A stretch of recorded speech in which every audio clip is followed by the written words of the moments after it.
하나님 감사합니다. 우리를 홀로 두지 않으시고 늘 동행하시며 필요할 때마다 일용할 양식을 공급해 주시고 도움의 손길을 보내시며 피할 길을 보여주시는 하나님 은혜와 사랑에 감사합니다. 이것이 우리의 자랑이나 공로가 아니라 하나님의 손길임을 알게 하시고 우리로 사명 감당하게 하시려고 주께서 돕고 계심을 알게 하옵소서. 무엇인가 잘 되고 형통케 되고 막힘없이 진행될 때에 그 시간과 이익과 남는 힘으로 내 욕심을 채우는 것이 아니라 다시 하나님 앞에 내어드릴 줄 아는 겸손함이 있게 하옵소서. 하나님은 우리 마음 중심을 정확히 헤아리시고 감찰하시는 분임을 깨닫게 하셔서 사람들 앞에서 포장한 내 거짓을 내어버리게 하시고 속이고 험담하고 충동질하면서 내 주장과 뜻을 펼쳐나가려 하는 완악한 마음을 벗어버릴 줄 알게 하옵소서. 하나님 앞에서 성령 앞에서 내 기득권, 내 자랑, 내 자리를 지켜내려 하는 어리석은 마음 버리게 하시고 주님 주신 사명 앞에서 진실로 충성하는 사람들 되게 하옵소서. 하나님, 사도행전을 보면서 성령의 역사를 보게 됩니다. 저마다 성령의 경험과 체험이 다르고 이해가 다르지만 교회를 올바르게 세워나가고 하나님 역사를 이루어 가시는 성령의 역사 앞에서 개인의 만족과 개인의 취향을 위한 것으로 성령을 잘못 오해하지 않게 하시고 교묘하게 다가오는 악한 사탄의 도구로 넘어가지 않도록 우리로 늘 깨어있게 하옵소서. 하나님, 우리 수험생 자녀들이 오늘 예비 소집을 하고 내일 수능 시험을 치릅니다. 이미 예고된 날이었음에도 평소에 불성실함과 게으름이 있었음을 또한 발견하며 고백하게 됩니다. 부모된 우리가 수험생이 된다 하더라도 온전히 매일매일 최선 다하기가 어려웠을 듯합니다. 하나님의 때가 반드시 온다는 종말론적 신앙을 가지고 하루하루의 삶을 믿음으로 살아내게 하시고 또한 내일 치를 시험 앞에 지난 시간을 후회하거나 아쉬워하기보다 여전히 남아있는 시간 앞에서 내가 할 수 있는 최선을 다하게 하시되 건강 상하지 않게 하시고 내일 지장을 줄 무리한 선택을 하지 않게 하옵소서. 침착하게 또 평안하게 하시고 여러 변수 앞에서 능히 잘 대처할 수 있는 분별력도 더하여 주옵소서. 오늘 밤 주님 주시는 평안한 잠과 쉼을 주시고 가족과 교회의 응원과 기도가 힘되게 하옵소서. 소화도 잘 되게 하시고 작은 불편함도 생겨나지 않도록 모든 소화기관과 몸의 생리 현상에도 이상 증상을 보이지 않도록 하나님 이들을 지켜 보호하여 주옵소서. 시험 시간 종이 울릴 때에 아주 잠깐이라도 여호와 하나님의 이름을 부르게 하시고 주님 의지하는 간구로 시험에 임할 줄 알게 하옵소서. 지금까지 준비한 것들 실수하지 않고 끝까지 풀어내어 후회와 아쉬움 생겨나지 않도록 주님 이들의 마음을 주장하여 주시옵소서. 하나님, 오늘 연약함에도 주님께 나아왔습니다.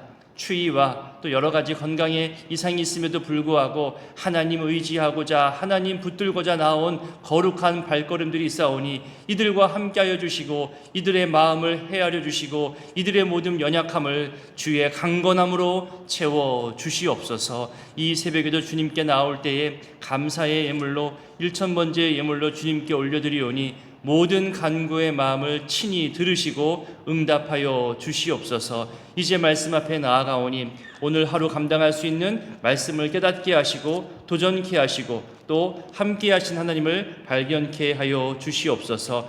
이 시간 성령께서 함께 하여 주시기를 소원하옵고 예수님의 이름으로 기도드립니다. 아멘. 오늘 말씀은 사도행전 5장부터 8장까지입니다. 어제 본문에서 성령의 역사로 시작한 초대교회의 탄생과 복음의 확장에 대해서 말씀드렸습니다. 초대교회 성도들이 자기들의 소유를 내어놓으면서 어려운 이웃들을 구제하는 데 사용하는 것이 너무나 귀한 모습들이었죠. 오늘 본문 바로 앞 4장 끝부분을 볼까요?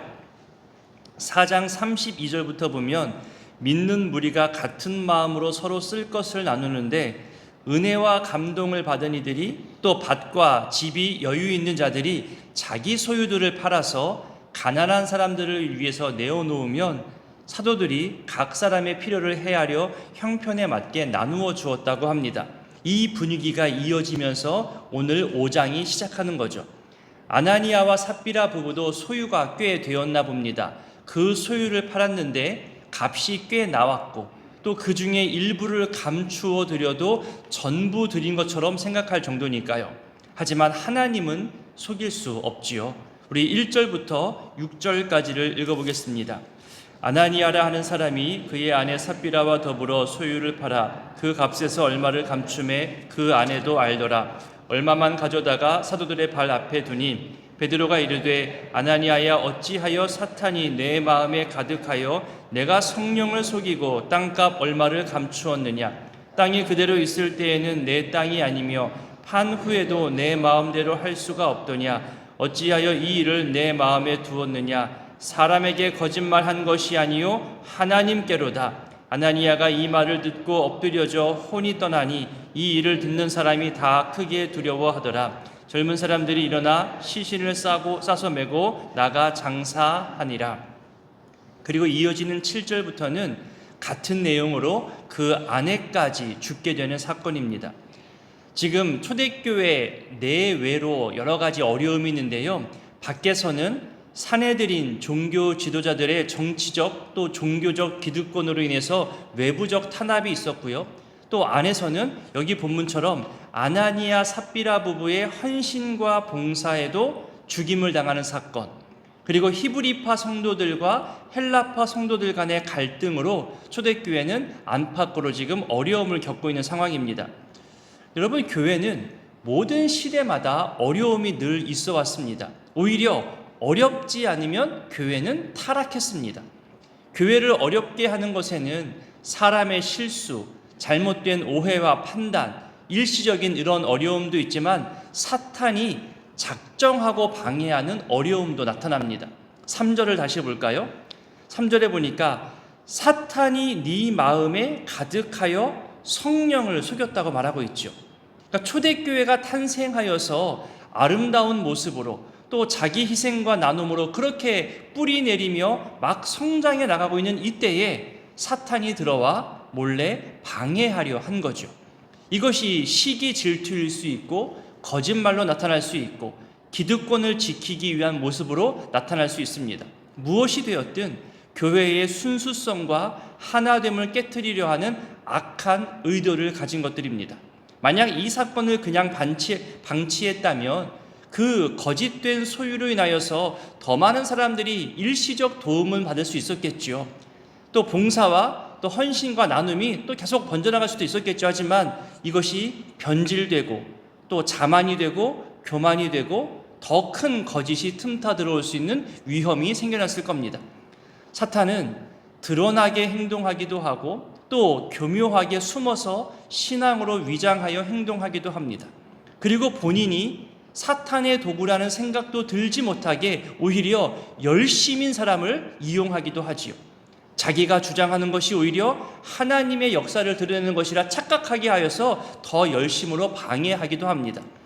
자기 마음 중심을 빼앗기고 양심과 성령을 속이고 교회 앞에 거짓으로 나온 이 부부를 하나님께서 치셨다는 것은 교회를 향한 기만, 교회를 거짓되게 하는 것을 막기 위해서입니다. 이 결과가 어떨까요? 11절을 우리 읽어보겠습니다. 온 교회와 이 일을 듣는 사람들이 다 크게 두려워하니라. 교회와 사람들이 크게 두려워하는 것, 바로 하나님이 살아계시는구나. 그 살아계신 하나님이 각 사람 마음 중심을 다 헤아리시며 감찰하고 계시는구나. 이것이 초대교회 성도님들 마음에 각인되었다는 거죠. 열심히 봉사하고 헌신하고 또 자기 것을 팔아서 다 내어놓는 소중한 희생이지만 거기에 자기 욕심이 드러나고 자기가 무슨 일을 감당하려 억지를 쓰고 거짓에 마음 빼앗겨 버리면 이것이 하나님이 치시는 그런 주제가 되는구나. 이 두려운 마음, 이것이 여러분 초대교회를 어떻게 했을까요? 어떤 영향을 주었을까요? 봉사하지 못하게 했을까요? 움츠러들게 했을까요? 자, 그 결과 14절을 읽어봅니다. 믿고 주께로 나아오는 자가 더 많으니 남녀의 큰 무리더라. 13절 끝부분에도 보면 일반 백성들도 초대교회의 이런 모습을 칭송했다고 하는 거예요. 그러니까 교회가 능력 있는 교회가 되기 위해서, 또 올바른 복음 증거의 열매를 맺는 교회가 되기 위해서는 내적 정결, 거룩함을 유지해야 한다는 중요한 교훈을 이 본문에서 발견할 수 있는 겁니다.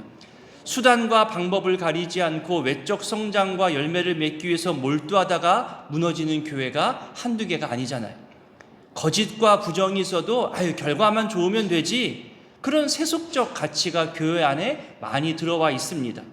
결과도 물론 좋아야 하겠지만 출발부터 모든 과정도 정직과 거룩함으로 진행되어져야 하는 거죠. 하나님은 죄에 대해 예민하십니다. 특히 그리스도의 피로 세운 교회인데 교회가 오염되고 타락되는 것을 그냥 내버려 두지 않으십니다. 얼마나 많은 사람이 봉사하느냐, 얼마나 많은 헌금을 드리느냐, 이 기준에 있어서도요, 하나님 보시기에 얼마나 신실한가, 하나님 보시기에 얼마나 정직하고 또 얼마나 봉사하고 얼마나 드리느냐, 이것이 더 중요한 기준이 되는 겁니다. 교회의 기준은 늘 하나님입니다. 11월에 부르는 찬양, 믿음으로 하루를 살아낸다는 것, 여러분 얼마나 귀한 일이면서 또 얼마나 힘든 일인지 그 찬양의 가사가 오늘 본문과도 연관되어져서 도전하게 하고 또 위로해주는 그런 말이기도 합니다. 이제 초대교회가 이런 여러 어려움 속에서도 거룩함과 진실함을 가지고 또 정직함으로 팽창해 나가고 확장해 나가면서 선한 열매를 맺고 성장해 나가죠. 그러다 보니 기득권자들이 시기 질투합니다. 사람들이 늘 자기에게 물었고 자기 영향력으로 사람들과 함께 어울려 지냈는데 갑자기 자기 영향력이 줄어들어요. 사람들이 자기들이 만들어 놓은 질서가 흔들리게 된다는 것을 느끼니까 위기와 함께 시기심이 생겨서 힘으로, 강제로, 기득권으로 사도들을 옥에 잡아 가둡니다. 볼까요? 17절부터 20절까지를 읽어봅니다. 대제사장과 그와 함께 있는 사람, 즉 사두개의 당파가 다 마음에 시기가 가득하여 일어나서 사도들을 잡아다가 옥에 가두었더니 가서 성전에 서서 이 생명의 말씀을 다 백성에게 말하라 하매. 자, 산헤드린의 실질적 권력자요 기득권자인들이 이 대제사장과 사두개인들이 다시 사도들을 체포합니다. 하지만 밤에 주의 사자가 나타나서 옥문을 열고 구출하죠. 옥에서 나온 이 사람들은 그 명대로 성전에서 백성들에게 복음을 전합니다. 자, 다시 산헤드린은 이들을 체포하려고 또 사람들을 보내면서 전도를 금했는데 왜 전도하냐며 신문하죠. 이때 이들이 뭐라고 대답했을까요? 한번 볼까요? 좀 뒤로 넘어가서 25절부터 32절까지를 읽어봅니다. 사람이 와서 알리되 보소서 옥에 가두었던 사람들이 성전에 서서 백성을 가르치더이다 하니 성전 맡은 자가 부하들과 같이 가서 그들을 잡아왔으나 강제로 못함은 백성들이 돌로 칠까 두려워함이더라. 그들을 끌어다가 공회 앞에 세우니 대제사장이 물어 이르되 우리가 이 이름으로 사람을 가르치지 말라고 엄금하였으되 너희가 너희 가르침을 예루살렘에 가득하게 하니 이 사람의 피를 우리에게로 돌리고자 함이로다. 베드로와 사도들이 대답하여 이르되 사람보다 하나님께 순종하는 것이 마땅하니라. 너희가 나무에 달아 죽인 예수를 우리 조상의 하나님이 살리시고 이스라엘에게 회개함과 죄 사함을 주시려고 그를 오른손으로 높이사 임금과 구주로 삼으셨느니라. 우리는 이 일의 증인이요 하나님이 자기에게 순종하는 사람들에게 주신 성령도 그러하니라 하더라. 아멘. 특히 29절을 보세요. 사람보다 하나님께 순종하는 것이 마땅하니라. 그러면서 그 신문받는 자리에서도 예수 그리스도를 증거하며 복음을 담대하게 전하는 모습을 보여줍니다. 그럼 산헤드린은 이 모습에 어떤 반응, 어떤 태도를 보일까요? 33절을 한번 읽어볼까요? 그들이 듣고 크게 노하여 사도들을 없이 하고자 할세. 한마디로 죽이려고 하는 거죠. 이것이 사람들의 악한 마음입니다. 자기 말을 듣지 않으면 가차없이 치워버리려 하는 마음. 지금까지 그래왔고 그것에 아무런 양심의 가책이 없고 오히려 이것이 우리 질서를 유지하는 방법이야. 자기 방법, 자기 권력, 자기 고집들로 그렇게 해왔던 거죠. 정말 심각하게 자기 자신을 객관적으로 돌아봤을까요? 여기서 사내들이는 왜 사도들을 핍박했을까? 이 부분을 한번 살펴봐야 합니다. 아까 보았던 17절의 표현처럼 일단 시기심을 이야기할 수 있어요. 사람들로부터 칭송을 받고 그 내용도 거룩하다, 정직하다, 또 많은 표적과 기사가 나타나니 급격히 초대교회가 번성하고 확장하죠. 예루살렘 내에서 커다란 영향력을 보이기 시작합니다. 자신들의 권위, 자신들의 기득권이 상실되어질 위기 앞에서 시기와 질투의 마음이 생겨난 거죠. 이것은 오늘날 우리에게도 동일하게 나타나는 유혹입니다. 늘 조심해야 하는 마음입니다.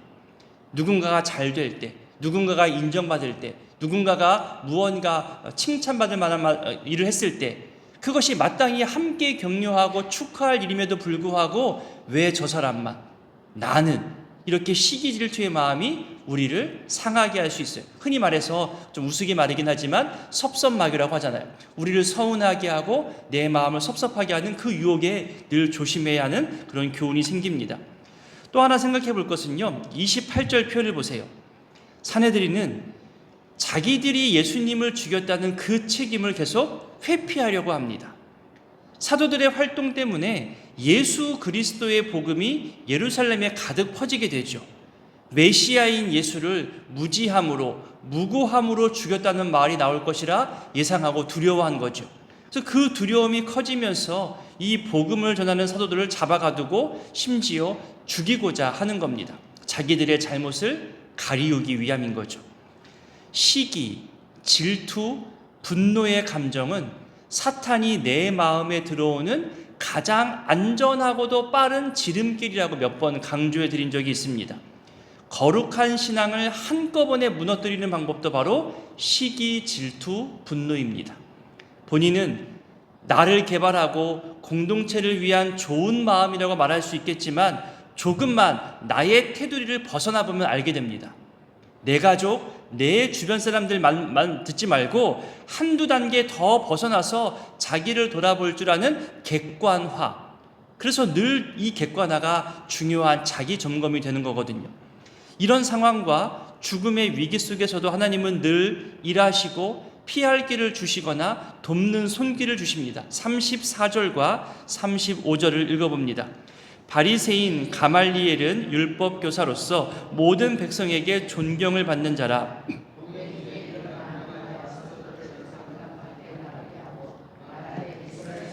너희가 이 사람들에 대하여 어떻게 하려는지 조심하라. 가말리엘이라 하는 존경받는 율법 교사가 나타나 중재하기 시작하죠. 감옥에 갇혀 있을 때에 주의 사자를 보내어 옥문을 열어준 것을 하나님의 직접적인 개입이라 말할 수 있다면 가말리엘의 등장은 하나님의 간접적인 개입이라 말할 수 있습니다. 하나님의 사명이 진행되고 있고 그 사명을 맡은 자들이 사명 다하기까지는 하나님이 늘 지키십니다. 하나님이 동행하시죠. 필요하면 순교의 피 흘림을 통해서라도 그 사명을 이루어 가시는 거죠. 가말리엘의 중재는 지극히 상식적이면서도 또한 정치적이기도 합니다. 여러분 볼까요? 예전 사례를 언급하면서 지금의 사건을 어떻게 말하느냐 하면은 38절부터 40절까지를 읽어봅니다. 이제 내가 너희에게 말하노니 이 사람들을 상관하지 말고 버려두라. 그 사상과 이 소행이 사람으로부터 났으면 무너질 것이요 만일 하나님께로부터 났으면 너희가 그들을 무너뜨릴 수 없겠고 도리어 하나님을 대적하는 자가 될까 하노라 하니 그들이 옳게 여겨 사도들을 불러들여 채찍질하며 예수의 이름으로 말하는 것을 금하고 놓으니. 이제 6장에 가면 앞서 설명드린 대로 헬라파 유대인들과 히브리파 유대인들 갈등이 나옵니다. 초대교회 7 집사를 세우는 그런 과정이 나오는데요. 먼저 6장 1절과 2절을 읽어보겠습니다. 그때에 제자들이 더 많아졌는데 헬라파 유대인들이 자기의 과부들이 매일의 구제에 빠짐으로 히브리파 사람을 원망하니 12사도가 모든 제자를 불러 이르되 우리가 하나님의 말씀을 제쳐놓고 접대를 일삼는 것이 마땅하지 아니하니. 여기 2절 끝부분에 접대라는 말은 재정 출납을 말하는 단어입니다. 그러니까 한마디로 회계 관리를 말하는 거죠. 그래서 교회 안에 우리 안수 집사님들이 당회와 재직회, 공동의회에서 결의한 이 한 해의 예산 범위 내에서 교회의 재정을 출납하는 역할을 지금 감당해내고 있는 겁니다.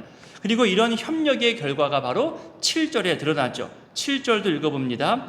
하나님의 말씀이 점점 왕성하여 예루살렘에 있는 제자의 수가 더 심히 많아지고 허다한 제사장의 무리도 이 도에 복종하니라.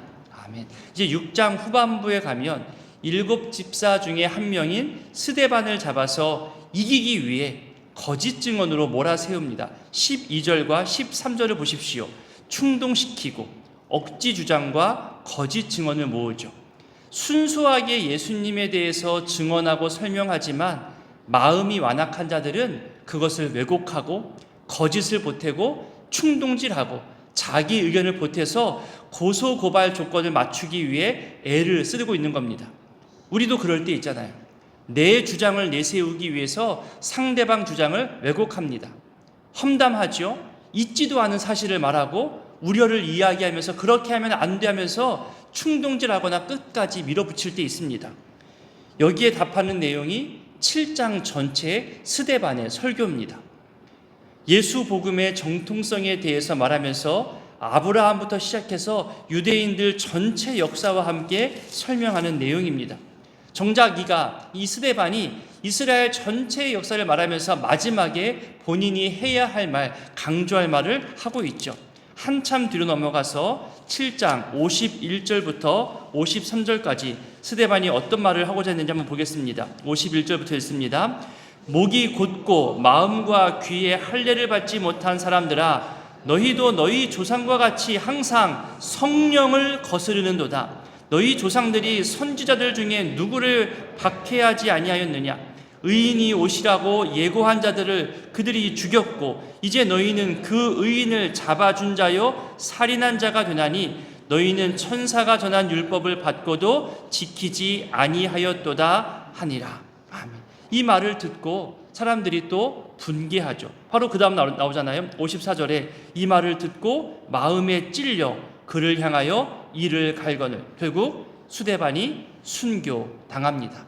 그리고 이 사건으로 인해서 사울이 등장하고 초대교회의 박해가 시작됩니다. 우리 8장 1절부터 3절까지를 읽어봅니다.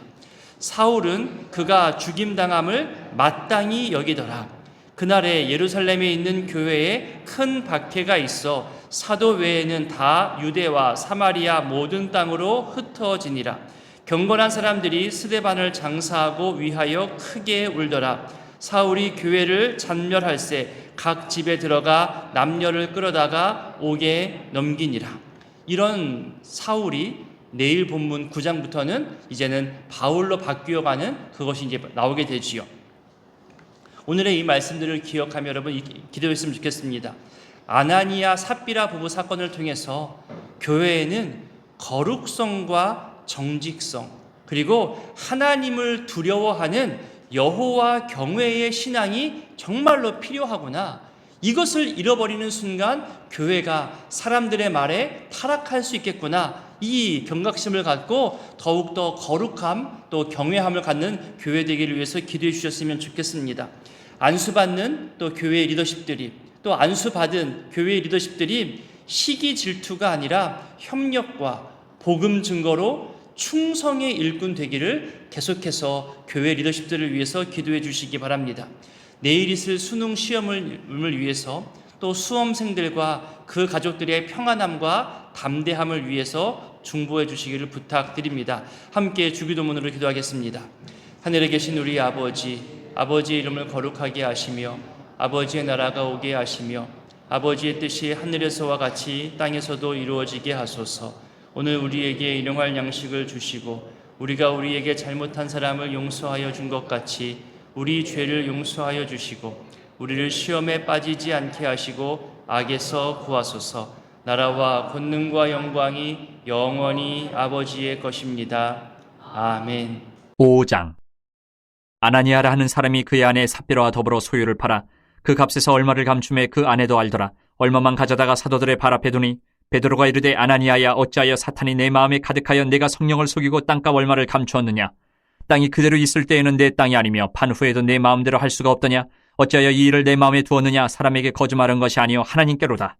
아나니아가 이 말을 듣고 엎드려져 혼이 떠나니 이 일을 듣는 사람이 다 크게 두려워하더라. 젊은 사람들이 일어나 시신을 싸서 메고 나가 장사하니라. 3시간쯤 지나 그의 아내가 그 일어난 일을 알지 못하고 들어오니 베드로가 이르되 그 땅 판값이 이것뿐이냐? 내게 말하라 하니 이르되 예, 이것뿐이라 하더라. 베드로가 이르되 너희가 어찌 함께 꾀하여 주의 영을 시험하려 하느냐? 보라, 내 남편을 장사하고 오는 사람들의 발이 문 앞에 이르렀으니 또 너를 메어 내가리라 하니 곧 그가 베드로의 발 앞에 엎드려져 혼이 떠나는지라. 젊은 사람들이 들어와 죽은 것을 보고 메어다가 그의 남편 곁에 장사하니 온 교회와 이 일을 듣는 사람들이 다 크게 두려워하니라. 사도들의 손을 통하여 민간의 표적과 기사가 많이 일어나며 믿는 사람이 다 마음을 같이하여 솔로몬 행각에 모이고 그 나머지는 감히 그들과 상종하는 사람이 없으나 백성이 칭송하더라. 믿고 주께로 나오는 자가 더 많으니 남녀의 큰 무리더라. 심지어 병든 사람을 메고 거리에 나가 침대와 요 위에 누이고 베드로가 지날 때에 혹 그의 그림자라도 누구에게 덮일까 바라고 예루살렘 부근에 수많은 사람들도 모여 병든 사람과 더러운 귀신에게 괴로움받는 사람을 데리고 와서 다 나음을 얻으니라.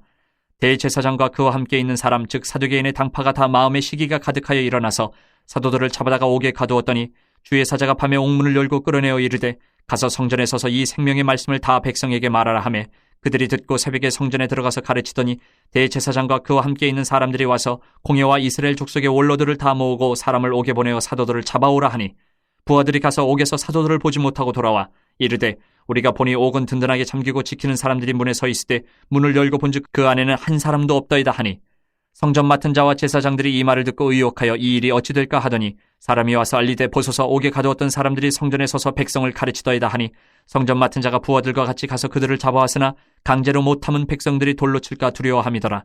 그들을 끌어다가 공회 앞에 세우니 대제사장이 물어 이르되 우리가 이 이름으로 사람을 가르치지 말라고 엄금하였을 때 너희가 너희 가르침을 예루살렘에 가득하게 하니 이 사람의 피를 우리에게로 돌리고자 함이로다. 베드로와 사도들이 대답하여 이르되 사람보다 하나님께 순종하는 것이 마땅하니라. 너희가 나무에 달아 죽인 예수를 우리 조상의 하나님이 살리시고 이스라엘에게 회개함과 죄사함을 주시려고 그를 오른손으로 높이사 임금과 구주로 삼으셨느니라. 우리는 이 일의 증인이요 하나님이 자기에게 순종하는 사람들에게 주신 성령도 그러하니라 하더라. 그들이 듣고 크게 노하여 사도들을 없이하고자 할세 바리새인 가말리엘은 율법 교사로 모든 백성에게 존경을 받는 자라. 공회 중에 일어나 명하여 사도들을 잠깐 밖에 나가게 하고 말하되 이스라엘 사람들아 너희가 이 사람들에게 대하여 어떻게 하려는지 조심하라. 이전에 드다가 일어나 스스로 선전하며 사람이 약 400명이나 따르더니 그가 죽임을 당함에 따르던 모든 사람들이 흩어져 없어졌고 그 후 호적할 때에 갈릴리의 유다가 일어나 백성을 꾀어 따르게 하다가 그도 망한즉 따르던 모든 사람들이 흩어졌느니라. 이제 내가 너희에게 말하노니 이 사람들을 상관하지 말고 버려두라. 이 사상과 이 소행이 사람으로부터 났으면 무너질 것이요 만일 하나님께로부터 났으면 너희가 그들을 무너뜨릴 수 없겠고 도리어 하나님을 대적하는 자가 될까 하노라 하니 그들이 옳게 여겨 사도들을 불러들여 채찍질하며 예수의 이름으로 말하는 것을 금하고 놓으니 사도들은 그 이름을 위하여 능욕받는 일에 합당한 자로 여기심을 기뻐하면서 공회 앞을 떠나니라. 그들이 날마다 성전에 있든지 집에 있든지 예수는 그리스도라고 가르치기와 전도하기를 그치지 아니하니라. 6장. 그때 제자가 더 많아졌는데 헬라파 유대인들이 자기의 과부들이 매일의 구제에 빠짐으로 히브리파 사람을 원망하니 12사도가 모든 제자를 불러 이르되 우리가 하나님의 말씀을 제쳐놓고 접대를 일삼는 것이 마땅하지 아니하니 형제들아 너희 가운데서 성령과 지혜가 충만하여 칭찬받는 사람 7을 택하라. 우리가 이 일을 그들에게 맡기고 우리는 오로지 기도하는 일과 말씀 사역에 힘쓰리라 하니 온 무리가 이 말을 기뻐하여 믿음과 성령이 충만한 사람 스데반과 또 빌립과 브로고노와 니가노르와 디몬과 바베나와 유대교에 입교했던 안디옥 사람 니골라를 택하여 사도들 앞에 세우니 사도들이 기도하고 그들에게 안수하니라. 하나님의 말씀이 점점 왕성하여 예루살렘에 있는 제자의 수가 더 심히 많아지고 허다한 제사장의 무리도 이 도에 복종하니라. 스데반이 은혜와 권능이 충만하여 큰 기사와 표적을 민간에 행하니 이른바 자유민들 즉 구레네인 알렉산드리아인 길리기아와 아시아에서 온 사람들의 회당에서 어떤 자들이 일어나 스데반과 더불어 논쟁할세. 스데반이 지혜와 성령으로 말함을 그들이 능히 당하지 못하여 사람들을 매수하여 말하게 하되 이 사람이 모세와 하나님을 모독하는 말을 하는 것을 우리가 들었노라 하게 하고 백성과 장로와 서기관들을 충동시켜 와서 잡아가지고 공회에 이르러 거짓 증인들을 세우니 이르되 이 사람이 이 거룩한 곳과 율법을 거슬러 말하기를 맞이 아니하는도다. 그의 말에 이 나사렛 예수가 이곳을 헐고 또 모세가 우리에게 전하여 준 규례를 고치겠다 함을 우리가 들었노라 하거늘 공회 중에 앉은 사람들이 다 스데반을 주목하여 보니 그 얼굴이 천사의 얼굴과 같더라. 7장. 대제사장이 이르되 이것이 사실이냐? 스데반이 이르되 여러분 부영들이여 들으소서. 우리 조상 아브라함이 하란에 있기 전 메소포다미아 있을 때에 영광의 하나님이 그에게 보여 이르시되 내 고향과 친척을 떠나 내가 내게 보일 땅으로 가라 하시니 아브라함이 갈대아 사람의 땅을 떠나 하란에 거하다가 그의 아버지가 죽음에 하나님이 그를 거기서 너희 지금 사는 이 땅으로 옮기셨느니라. 그러나 여기서 발붙일 만한 땅도 유업으로 주지 아니하시고 다만 이 땅을 아직 자식도 없는 그와 그의 후손에게 소유로 주신다고 약속하셨으며 하나님이 또 이같이 말씀하시되 그 후손이 다른 땅에서 나그네가 되리니 그 땅 사람들이 종으로 삼아 400년 동안을 괴롭게 하리라 하시고 또 이르시되 종 삼는 나라를 내가 심판하리니 그 후에 그들이 나와서 이곳에서 나를 섬기리라 하시고 할례의 언약을 아브라함에게 주셨더니 그가 이삭을 낳아 여드렛 만에 할례를 행하고 이삭이 야곱을 야곱이 우리 12조상을 낳으니라. 여러 조상이 요셉을 시기하여 애굽에 팔았더니 하나님이 그와 함께 계셔 그 모든 환란에서 건져내사 애굽 왕 바로 앞에서 은총과 지혜를 주심에 바로가 그를 애굽과 자기 온 집의 통치자로 세웠느니라. 그때에 애굽과 가나안 온 땅에 흉년이 들어 큰 환란이 있을새 우리 조상들이 양식이 없는지라. 야곱이 애굽에 곡식이 있다는 말을 듣고 먼저 우리 조상들을 보내고 또 재차 보내매 요셉이 자기 형제들에게 알려지게 되고 또 요셉의 친족이 바로에게 드러나게 되니라. 요셉이 사람을 보내어 그의 아버지 야곱과 온 친족 75사람을 청하였더니 야곱이 애굽으로 내려가 자기와 우리 조상들이 거기서 죽고 세겜으로 옮겨져 아브라함이 세겜 하몰의 자손에게서 은으로 값주고 산 모덤에 장사되니라. 하나님이 아브라함에게 약속하신 때가 가까움에 이스라엘 백성이 애굽에서 번성하여 많아졌더니 요셉을 알지 못하는 새 임금이 애굽 왕위에 오르매 그가 우리 족속에게 교활한 방법을 써서 조상들을 괴롭게 하여 그 어린아이들을 내버려 살지 못하게 하려 할세. 그때 모세가 낳는데 하나님 보시기에 아름다운지라 그의 아버지의 집에서 3달 동안 길리더니 버려진 후에 바로의 딸이 그를 데려다가 자기 아들로 기르매 모세가 애굽 사람의 모든 지혜를 배워 그의 말과 하는 일들이 능하더라. 나이가 40이 되매 그 형제 이스라엘 자손을 돌볼 생각이 나더니 한 사람이 원통한 일 당함을 보고 보호하여 압제받는 자를 위하여 원수를 갚아 애굽 사람을 쳐 죽이니라. 그는 그의 형제들이 하나님께서 자기의 손을 통하여 구원해 주시는 것을 깨달으리라고 생각하였으나 그들이 깨닫지 못하였더라. 이튿날 이스라엘 사람끼리 싸울 때에 모세가 와서 화해시키려 하여 이르되 너희는 형제인데 어찌 서로 해치느냐 하니 그 동물을 해치는 사람이 모세를 밀어뜨려 이르되 누가 너를 관리와 재판장으로 우리 위에 세웠느냐? 내가 어제는 애굽 사람을 죽임과 같이 또 나를 죽이려느냐 하니 모세가 이 말 때문에 도주하여 미디안 땅에서 나그네 되어 거기서 아들 둘을 낳으니라. 40년이 참에 천사가 시내산 광야 가시나무 떨기 불꽃 가운데서 그에게 보이거늘 모세가 그 광경을 보고 놀랍게 여겨 알아보려고 가까이 가니 주의 소리가 있어 나는 내 조상의 하나님 즉 아브라함과 이삭과 야곱의 하나님이라 하신데 모세가 무서워 감히 바라보지 못하더라. 주께서 이르시되 내 발의 신을 벗으라. 내가 서 있는 곳은 거룩한 땅이니라. 내 백성이 애굽에서 괴로움 받음을 내가 확실히 보고 그 탄식하는 소리를 듣고 그들을 구원하려고 내려왔노니 이제 내가 너를 애굽으로 보내리라 하시니라. 그들의 말이 누가 너를 관리와 재판장으로 세웠느냐 하며 거절하던 그 모세를 하나님은 가시나무 떨기 가운데서 보이던 천사의 손으로 관리와 속량하는 자로서 보내셨으니 이 사람이 백성을 인도하여 나오게 하고 애굽과 홍해와 광야에서 40년간 기사와 표적을 행하였느니라. 이스라엘 자손에 대하여 하나님이 너희 형제 가운데서 나와 같은 선지자를 세우리라 하던 자가 곧 이 모세라. 시내산에서 말하던 그 천사와 우리 조상들과 함께 광야 교회에 있었고 또 살아있는 말씀을 받아 우리에게 주던 자가 이 사람이라. 우리 조상들이 모세에게 복종하지 아니하고자 하여 거절하며 그 마음이 도리어 애굽으로 향하여 아론더러 이르되 우리를 인도할 신들을 우리를 위하여 만들라. 애굽 땅에서 우리를 인도하던 이 모세는 어떻게 되었는지 알지 못하노라 하고 그때 그들이 송아지를 만들어 그 우상 앞에 제사하며 자기 손으로 만든 것을 기뻐하더니 하나님이 외면하사 그들을 그 하늘의 군대 섬기는 일에 버려두셨으니 이는 선지자의 책에 기록된 바 이스라엘의 집이여 너희가 광야에서 40년간 희생과 제물을 내게 드린 일이 있었느냐? 몰록의 장막과 신 레판의 별을 받들었으며 이것은 너희가 절하고자 하여 만든 형상이로다. 내가 너희를 바벨론 밖으로 옮기리라 함과 같으니라. 광야에서 우리 조상들에게 증거의 장막이 있었으니 이것은 모세에게 말씀하신 이가 명하사 그가 본 그 양식대로 만들게 하신 것이라. 우리 조상들이 그것을 받아 하나님이 그들 앞에서 쫓아내신 이방인의 땅을 점령할 때에 여호수아와 함께 가지고 들어가서 다윗 때까지 이르니라. 다윗이 하나님 앞에서 은혜를 받아 야곱의 집을 위하여 하나님의 처소를 준비하게 하여 달라고 하더니 솔로몬이 그를 위하여 집을 지었느니라. 그러나 지극히 높으신 이는 손으로 지은 곳에 계시지 아니하시나니 선지자가 말한 바 주께서 이르시되 하늘은 나의 보좌여 땅은 나의 발등상이니 너희가 나를 위하여 무슨 집을 짓겠으며 나의 안식할 처소가 어디냐? 이 모든 것이 다 내 손으로 지은 것이 아니냐 함과 같으니라. 목이 곧고 마음과 귀에 할례를 받지 못한 사람들아 너희도 너희 조상과 같이 항상 성령을 거스르는도다. 너희 조상들이 선지자들 중에 누구를 박해하지 아니하였느냐? 의인이 오시리라 예고한 자들을 그들이 죽였고 이제 너희는 그 의인을 잡아준 자여 살인한 자가 되나니 너희는 천사가 전한 율법을 받고도 지키지 아니하였도다 하니라. 그들이 이 말을 듣고 마음에 찔려 그를 향하여 이를 갈거늘 스데반이 성령 충만하여 하늘을 우러러 주목하여 하나님의 영광 및 예수께서 하나님 우편에 서신 것을 보고 말하되 보라 하늘이 열리고 인자가 하나님 우편에 서신 것을 보노라 한데 그들이 큰 소리를 지르며 귀를 막고 일제히 그에게 달려들어 성 밖으로 내치고 돌로 칠세 증인들의 옷을 벗어 사울이라 하는 청년의 발 앞에 두니라. 그들이 돌로 스데반을 치니 스데반이 부르짖어 이르되 주 예수여 내 영혼을 받으시옵소서 하고 무릎을 꿇고 크게 불러 이르되 주여 이 죄를 그들에게 돌리지 마옵소서 이 말을 하고 자니라. 8장. 사울은 그가 죽임당함을 마땅히 여기더라. 그날에 예루살렘에 있는 교회에 큰 박해가 있어 사도 외에는 다 유대와 사마리아 모든 땅으로 흩어지니라. 경건한 사람들이 스데반을 장사하고 위하여 크게 울더라. 사울이 교회를 참멸할새 각 집에 들어가 남녀를 끌어다가 옥에 넘기니라.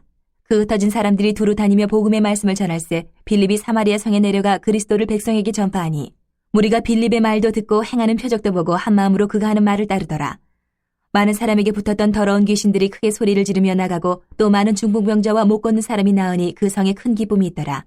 그 성에 시몬이라는 사람이 전부터 있어 마술을 행하여 사마리아 백성을 놀라게 하며 자칭 큰 자라 하니 낮은 사람부터 높은 사람까지 다 따르며 이르되 이 사람은 크다 일컫는 하나님의 능력이라 하더라. 오랫동안 그 말씀에 놀랐으므로 그들이 따르더니 빌립이 하나님 나라와 및 예수 그리스도의 이름에 관하여 전도함을 그들이 믿고 남녀가 다 세례를 받으니 시몬도 믿고 세례를 받은 후에 전심으로 빌립을 따라다니며 그 나타나는 표적과 큰 능력을 보고 놀라니라. 예루살렘에 있는 사도들이 사마리아도 하나님의 말씀을 받았다 함을 듣고 베드로와 요한을 보내매 그들이 내려가서 그들을 위하여 성령 받기를 기도하니 이는 아직 한 사람에게도 성령 내리신 일이 없고 오직 주 예수의 이름으로 세례만 받을 뿐이더라. 이에 두 사도가 그들에게 안수함에 성령을 받는지라. 시몬이 사도들의 안수로 성령 받는 것을 보고 돈을 들여 이르되 이 권능을 내게도 주어 누구든지 내가 안수하는 사람은 성령을 받게 하여 주소서 하니 베드로가 이르되 내가 하나님의 선물을 돈 주고 살 줄로 생각하였으니 내 은과 내가 함께 망할지어다.